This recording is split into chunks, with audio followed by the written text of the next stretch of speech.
Hi friends, இன்னைக்கு நம்ம சேனலில் என்ன பார்க்க போகிறோன்னா ஒரு ஹெல்த்தி கோதுமை அடை தான் பார்க்க போகிறோம். அதுக்கு நம்ம மெயினாக என்னென்ன பொருள் தேவைன்னு பார்த்துக்கலாம். இப்போதைக்கு கோதுமை மாவு கொஞ்சம் கூட எடுத்துக்கோங்க. ஏன்னா கோதுமை அடைன்னு சொல்லியாச்சு, அதனால கொஞ்சம் கோதுமை கூட எடுத்துக்கோங்க.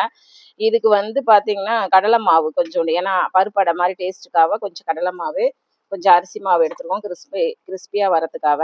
அதுக்கப்புறம் இஞ்சி, பச்சை மிளகா, மல்லி தழை, இப்போ கேரட் கொஞ்சம், நீங்கள் என்ன காய் வேணாலும் அதாவது இதில் சேர்த்துக்கலாம். நான் கேரட்டு கொஞ்சம் சேர்த்துக்கிறேன். இதில் வெங்காயம் நிறைய போட்டுக்கோங்க, நல்லாயிருக்கும். அதுக்கப்புறம் இந்த 2 தக்காளி அடித்து அதில் சேர்த்துக்க போகிறேன். வெங்காயம்லாம் கொஞ்சம் வதக்கிக்கலாம். அதுக்கு கடுகு, உளுத்தம்பருப்பு, அஞ்சரைப்பட்டியில் கடுகு, உளுத்தம்பருப்பு, கடலப்பருப்பு இது எல்லாமே நம்ம போட்டுக்கலாம். இப்போ மஞ்சத்தூள், கொஞ்சம் காரத்துக்கு மிளகாத்தூள் போட்டுக்கிறோம், உப்பு சேர்த்துக்கிறோம், பெருங்காயம் கொஞ்சம் சேர்த்துக்கிறோம். இவ்வளோ தான் ஃப்ரெண்ட்ஸ். இப்போ இது எப்படி நம்ம பக்குவமாக பிசைறது, வதக்கிட்டு பிசைஞ்சிக்கலாம். முதல்ல இதை வதக்கிட்டு வந்துடலாம். இந்த தக்காளியை முதல்ல மிக்சியில் அடிச்சுக்கலாம். ஏன்னா தக்காளி அரிஞ்சு டேஸ்ட்டுக்காக தான் இந்த தக்காளி போடுறோம். வேணான்னா நீங்கள் விட்டுடலாம், கொஞ்சம் புளிப்பு டேஸ்ட் இருக்கும். நீங்கள் இந்த அடைக்கு தொட்டுக்கெல்லாம் எதுவும் தேவையில்லை. இந்த முளைக்கட்டின பயிர் கூட சேர்த்துக்கலாம், என்கிட்ட இருக்குது. முளைக்கட்டின பயிரும் கொஞ்சம் சேர்த்துக்கலாம். நேற்று தான் முளை கட்டி வச்சுருக்கேன் பாருங்கள். ஒரு 6 மணி நேரம் ஊற வச்சுட்டு முளை வச்சுருக்கேன். எப்படி முளைஞ்சிருக்கு பாருங்கள். எனக்கு அந்த மேக்கரும் இருக்குது, நான் அதில் போடலை, வெறும் டவலில் தான் போட்டிருக்கேன். எப்படி இருக்குது பாருங்கள். இது கொஞ்சம் சேர்த்துக்கலாம். இது ஹெல்த்தியாகவும் இருக்கும், டேஸ்ட்டுக்கும் நல்லாயிருக்கும். கொஞ்சம் ஒரு கைப்பிடி சேர்த்துக்கோங்க. இதை அப்படியே அரைச்சி அதில் ஊற்றிக்கலாம். இது எல்லாருமே சாப்பிட்லாம், குழந்தைங்கலேருந்து சுகர் பேஷண்ட்லேருந்து எல்லாருமே சாப்பிட்லாம். இது சும்மா நைஸாக அடிக்க வேண்டாம், கொஞ்சம் ஒன்றும் பதியமாக அடிச்சுக்கோங்க. இது இங்கே இருக்கட்டும். அதுக்காட்டி இதை வதக்கிறது கடுகு, உளுத்தம்பருப்பு போட்டு தாளிச்சிட்டு எப்படின்னு பார்க்கலாம். நம்ம கொஞ்சம் எண்ணெய் ஊற்றிக்கோங்க. ஏன்னா அடைக்கு கொஞ்சம் எண்ணெய் ஊற்றுவோம், அதனால இது கொஞ்சம் கம்மியாகவே ஊற்றிக்கோங்க. நான் வெறும் கடுகு, உளுத்தம்பருப்பு தான் சேர்க்க போகிறேன். கடுகு போட்டுட்டேன். வெடிச்சோடனே உளுத்தம்பருப்பு போட்டுக்கோங்க. கருப்பு உளுத்தம்பருப்பு என்கிட்ட இருக்குது, போட்டுக்கிறேன்.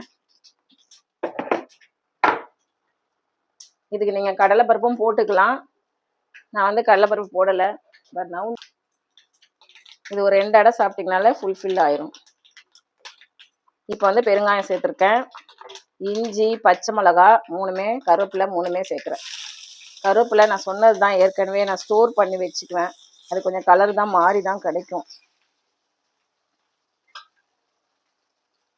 லைட்டாக வதக்குங்க, ரொம்ப வதங்கணும் இல்லை, இடையிலையும் வேகும். இஞ்சி போட்டுக்கோங்க. நீங்கள் பூண்டு கூட சேர்த்துக்கலாம், அது இன்னும் நல்லா டேஸ்ட்டாக இருக்கும். வெங்காயம் கொஞ்சம் பாதி வதங்கினா போதும், ரொம்ப வதங்கணும் இல்லை.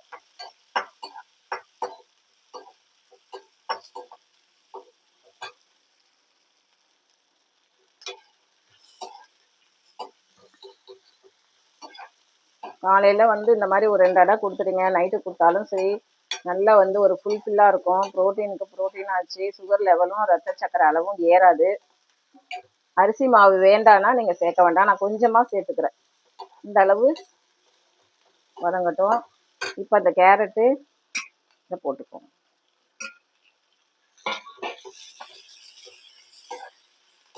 பீட்ரூட் கூட போட்டுக்கலாம், கலர் மாறிடும். ஆனால் பீட்ரூட் துருவல் சேர்த்துக்கலாம். சவுசோ இருந்தால் கூட நீங்கள் துருவி சேர்த்துக்கலாம், முள்ளங்கி துருவி சேர்த்துக்கலாம். இதெல்லாம் ஹெல்த்தி இதுவாக வந்துடும் நமக்கு. இந்த அளவு வதங்கட்டும்.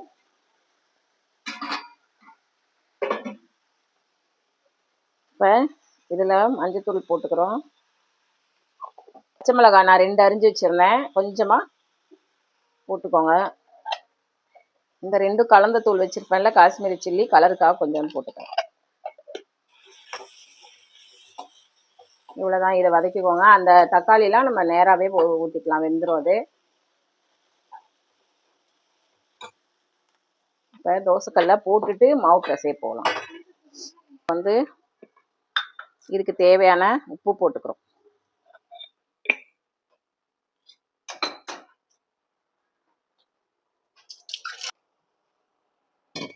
இந்த கடலை மாவை இதில் சேர்த்துக்கோங்க, அரிசி மாவு சேர்த்துக்கோங்க. ஏன்னா இதெல்லாம் சேர்த்துட்டிங்கன்னா தண்ணி நம்ம பார்த்து சேர்த்துக்கலாம். இது தக்காளியும் நம்ம முளைக்கட்டின பயிரும் அடித்து வச்சுருக்கோம். தக்காளி அரிஞ்சு வதக்குனிங்கன்னா நம்ம அடை தட்டும் போது பார்த்திங்கன்னா அது இதுவாக இருக்கும். இதை எடுத்துருங்க, மசியல்.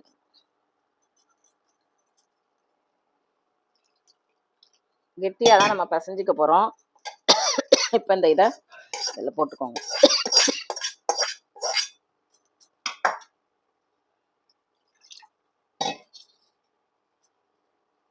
ஒரு 4 பேர் இருக்கிறவங்களுக்கு இந்த அடை கரெக்டாக இருக்கும். வெறும் கோதுமை மாவு, கம்பு மாவு இந்த மாதிரியும் நீங்கள் சேர்த்து செய்யலாம். இந்த சூடாக போட்டுக்கிறதுனால நான் கரண்டி வச்சு இது பண்ணுறேன். தண்ணி வந்து அதாவது கொஞ்சம் கெட்டி பதமாகவே பிசைஞ்சுக்கோங்க. அப்போ தான் அடை நம்ம எடுத்து தட்டுறதுக்கு வசதியாக இருக்கும்.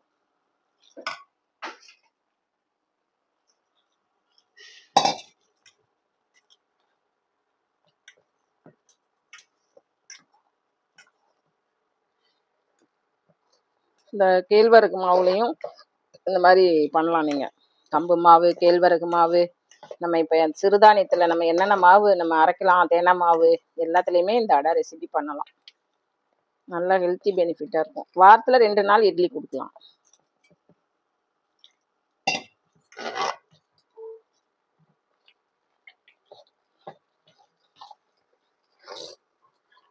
இப்போ இந்த ஸ்டேஜில் உப்பு பார்த்துக்கோங்க. கொஞ்சம் லூஸாகவே பிசைஞ்சுக்கோங்க. நமக்கு வந்து அப்போ தான் எடுத்து தட்டுறதுக்கு வசதியாக இருக்கும். தட்டும்போது தண்ணி தொட்டு தட்டுங்க. இதுக்கு நீங்கள் நெய் கூட விட்டுக்கலாம். இந்த ஸ்டேஜில் உப்பு பார்த்துக்கோங்க. இதில் புதினா, மல்லி என்ன வேணால் சேர்த்துங்க. இந்த மாதிரி ஒரு லூஸாக தட்டிக்கோங்க.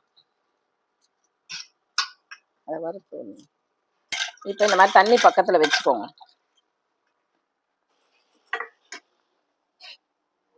இந்த மாதிரி தோசைக்கல் நல்லா காஞ்சோன்னே நமக்கு வேணுங்கிற மாவை எடுத்து இப்படி வச்சுக்கோங்க. கொஞ்சம் தண்ணி தொட்டு இந்த மாதிரி பண்ணிங்கன்னா நம்ம அடைன்னு சொல்லிட்டோம், அதனால நம்ம கெட்டியாக இது பண்ணியிருக்கோம். தோசையாகவும் நீங்கள் ஊற்றிக்கலாம். ஆனால் கொஞ்சம் அடை டேஸ்ட்டில் இருக்கணும்னா இந்த மாதிரி பண்ணுங்கள். போதும். இந்த இது வந்து இப்போ ஒட்டாமல் கையில் ஒட்டாமல் இருக்கிறதுக்கு தான் தண்ணியை தொட்டுக்கிறது. எவ்வளோ முடியுமோ அவ்வளோ மெலிசாக தட்டிக்கோங்க. நல்லா மேலே வேகட்டும். நான் சுற்றி நெய் தான் ஊற்றிக்க போகிறேன். கொஞ்சம் நல்லெண்ணெய் இருந்தாலும் ஊற்றிக்கோங்க.